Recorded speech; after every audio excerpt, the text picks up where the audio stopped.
Hello students, हम पढ़ रहे हैं कक्षा 12 की पाठ्य पुस्तक समकालीन विश्व राजनीति के पाठ सत्ता के वैकल्पिक केंद्र। इससे पहले हम अभ्यास के प्रश्नोत्तरों तथा अन्य प्रश्नों पर चर्चा कर चुके हैं। आज हम अभ्यास के प्रश्न यूरोपीय संघ को क्या चीज़ें एक प्रभावी क्षेत्रीय संगठन बनाती हैं बताइए। जैसा कि हम यूरोपीय संघ के बारे में जानते हैं कि यूरोपीय संघ जो है दक्षिण पूर्वी एशियाई देशों के द्वारा बनाए गए संगठनों में से एक है, जिसे इन देशों ने परस्पर सहयोग तथा आत्मनिर्भरता की भावना को बढ़ाने के लिए बनाया था।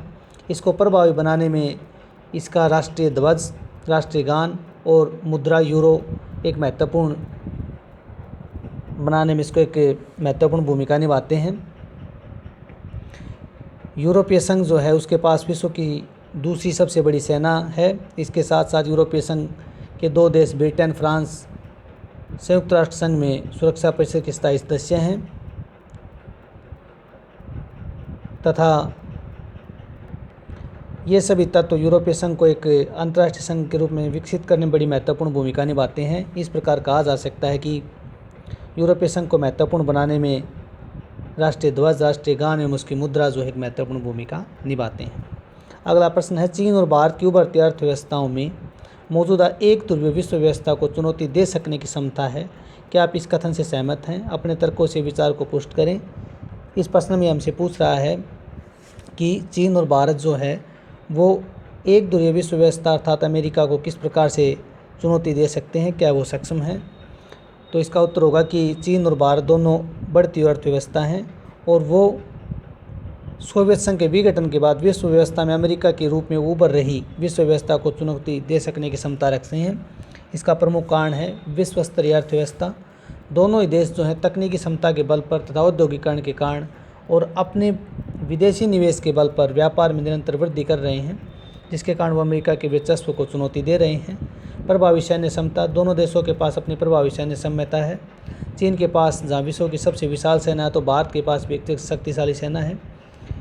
इसके अतिरिक्त दोनों देशों के पास अत्याधुनिक हथियार हैं तथा परमाणु क्षमता से दोनों युक्त हैं। तीसरा, राजनीतिक प्रभाव। चीन संयुक्त राष्ट्र संघ की सुरक्षा परिषद में स्थायी सदस्यता के कारण विश्व व्यवस्था में अपनी महत्वपूर्ण भूमिका निभा रहा है। वहीं भारत विश्व के सबसे बड़े लोकतांत्रिक शक्ति के रूप में उभर कर सामने आ रहा है।